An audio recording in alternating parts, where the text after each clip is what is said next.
Good morning. Solid state में next जो topic ले रहे हैं हम वो है आकर्षण स्थितिज ऊर्जा या अट्रैक्टिव पोटेंशियल एनर्जी। ये हम बात कर रहे हैं आयनिक क्रिस्टल्स के लिए।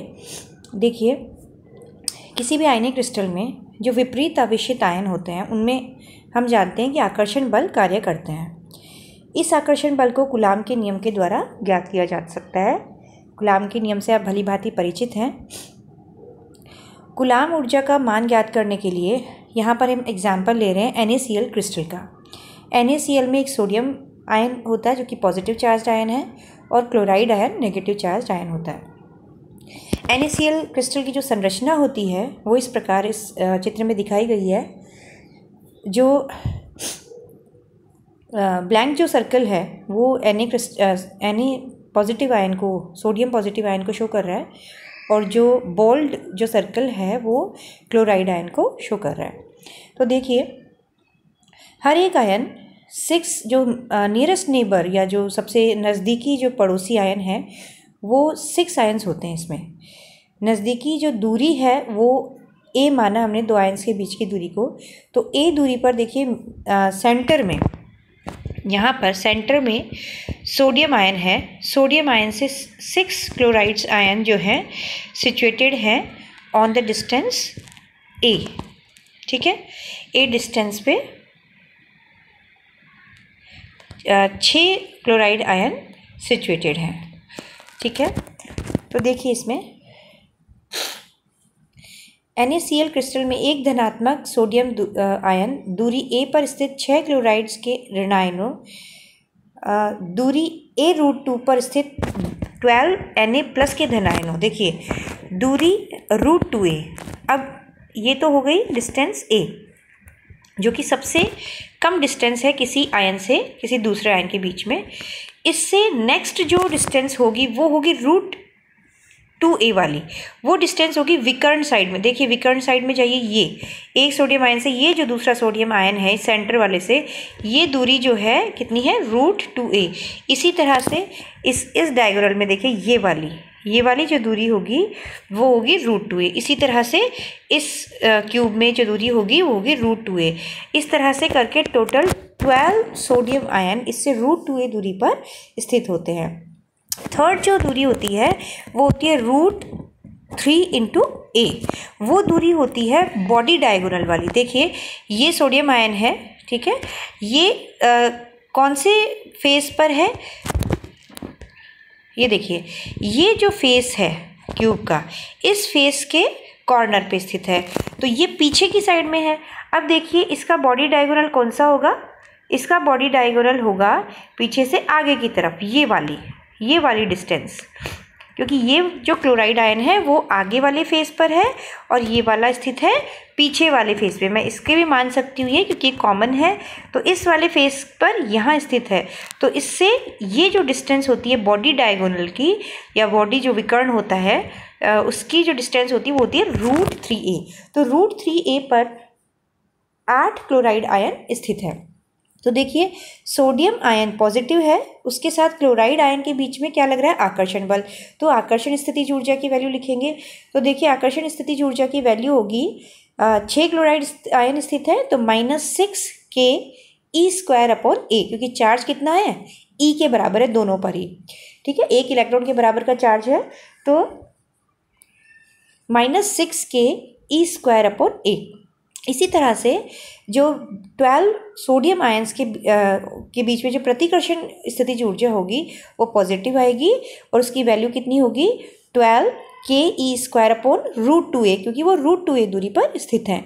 इसी तरह से अगेन 8 क्लोराइड आयन जो कि √3A दूरी पर स्थित है, इनके बीच में आकर्षण स्थितिज ऊर्जा होगी तो माइनस का आएगा -8Ke²/√3A। इसी तरह से ये सीरीज आगे चलेगी, डिस्टेंस बढ़ती जाएगी और आयंस का नंबर चेंज होता जाएगा। अब हमने इसमें से -Ke² कॉमन ले लिया है और जो ब्रैकेट में क्वांटिटी बची है उसको हमने अल्फा कह दिया है। तो रिजल्टेंट जो क्वांटिटी है मेरे पास दैट इज़ माइनस अल्फा के ई स्क्वायर ओवर ए है, जहाँ पर अल्फा की वैल्यू ये ब्रैकेट वाली क्वांटिटी होगी और इसकी वैल्यू अगर हम सोडियम क्लोराइड क्रिस्टल के लिए सॉल्व करते हैं तो मेरे पास आता है 1.747565, जो कि स्पेसिफिक वैल्यू है इस क्रिस्टल के लिए, इस संरचना के लिए। सोडियम क्लोराइड क्रिस्टल की जो संरचना है, फेस सेंटर्ड क्यूबिक संरचना है, इसके लिए जो वैल्यू आती है that is very specific value for this particular structure, जहाँ पर के हम जानते हैं 9 × 10⁹ न्यूटन मीटर स्क्वायर पर कूलम स्क्वायर कांस्टेंट आता है। नेक्स्ट देखिए, यहाँ नियतांक अल्फा को हम मैडेलुंग कांस्टेंट कहते हैं। क्या कहते हैं? मैडेलुंग कांस्टेंट।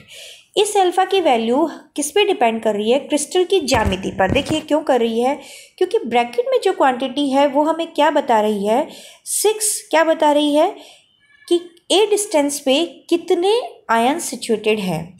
अगर मैं इसकी स्ट्रक्चर को चेंज कर दूँ, अगर मैं इसकी संरचना या ज्यामिति को चेंज कर दूँ तो नंबर ऑफ आयंस भी चेंज हो जाएंगे और एक आयन से उनकी दूरी भी चेंज हो सकती है। तो इस तरह से डिफरेंट डिस्टेंसेस पे नंबर ऑफ आयंस की वैल्यू चेंज हो जाने से अल्फा की वैल्यू भी चेंज हो जाएगी। तो ये किस पे डिपेंड कर रहा है कि हमारे क्रिस्टल का स्ट्रक्चर क्या है, उसकी ज्योमेट्री क्या है, कि आयंस किस तरह से जमे हुए हैं स्पेस में। तो इसलिए अल्फा का मान क्रिस्टल की ज्यामिति पर निर्भर करता है।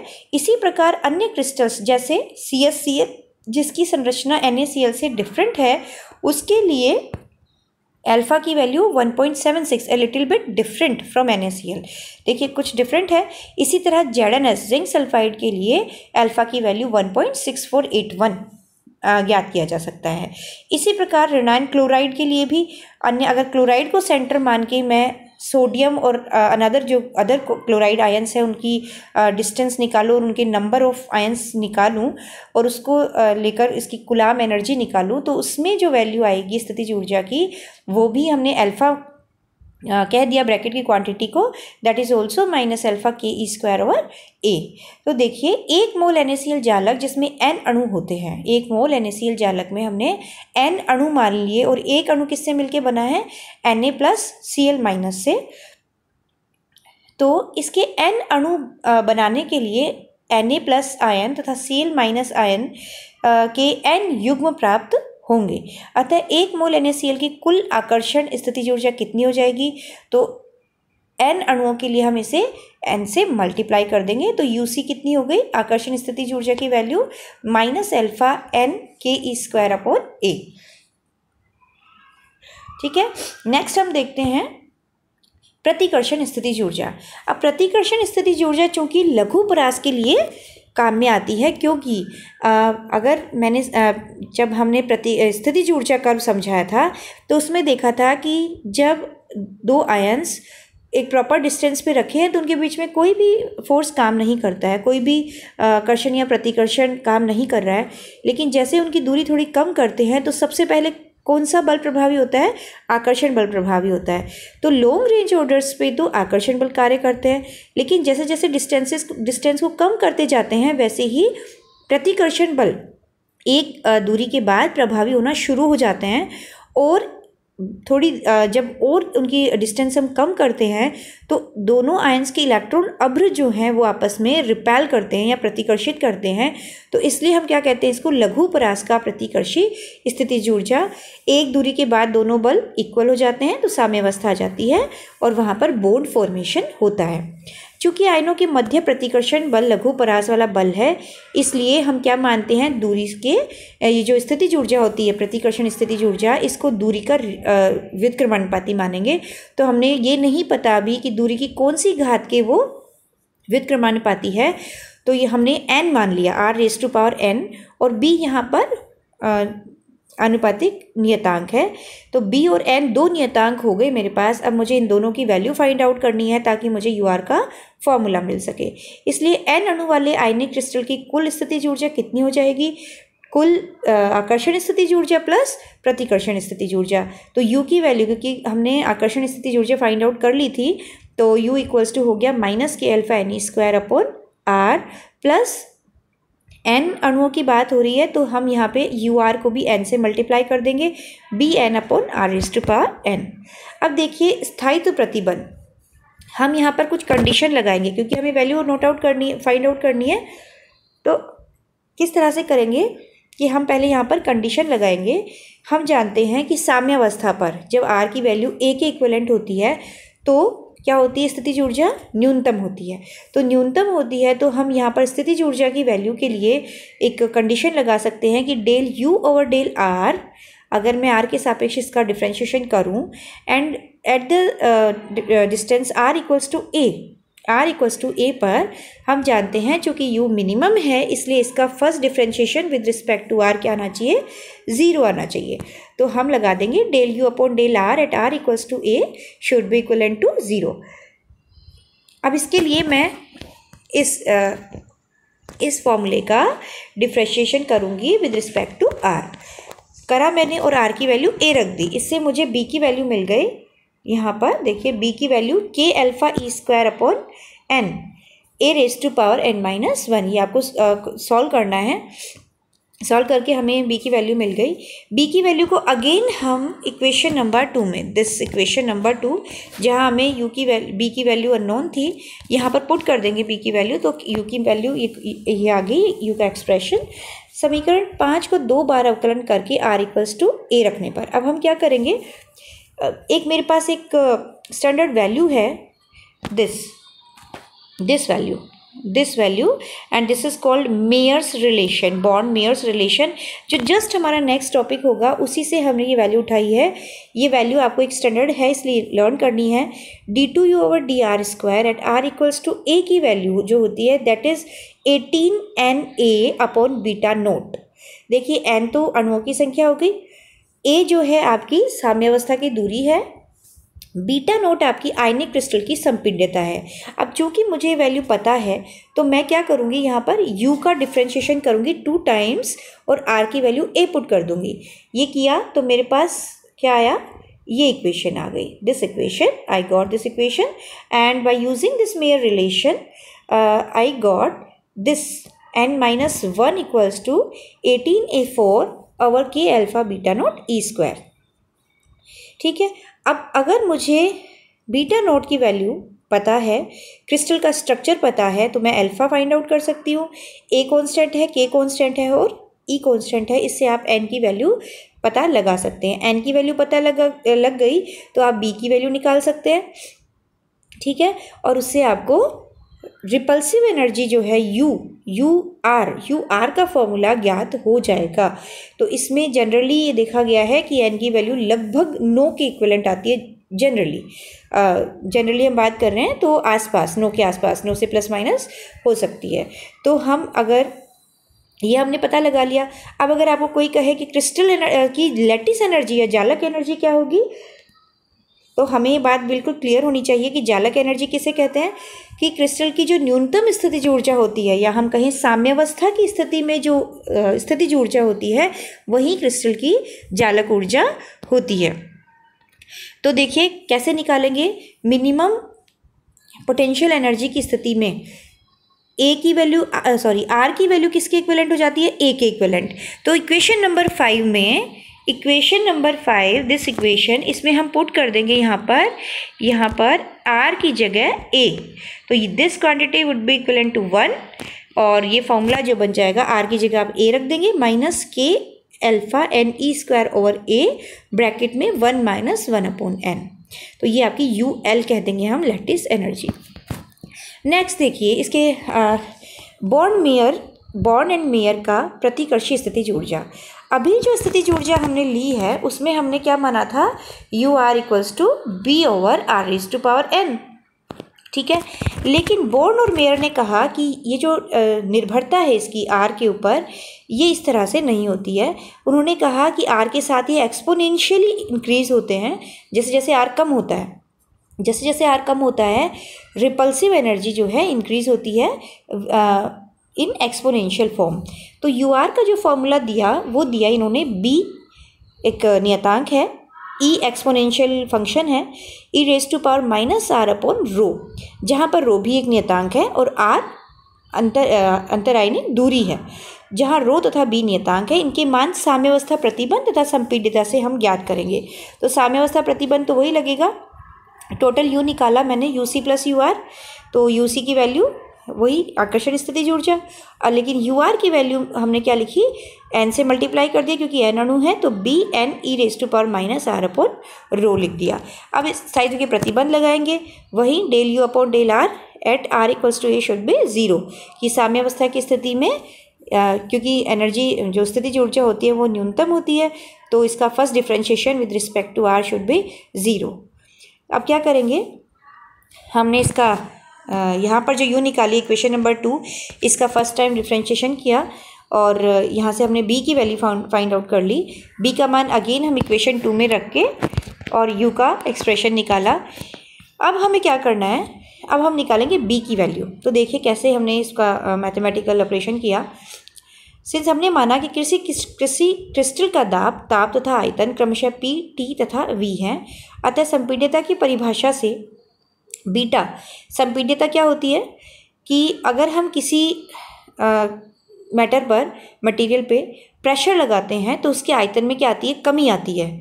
तो प्रेशर के साथ किस में कमी आई, आयतन में, तो that is minus D we upon D P, क्योंकि प्रेशर के रेस्पेक्ट में आयतन में कमी आ रही है जब प्रेशर लगा रहे हैं, तो that is minus D we upon D P.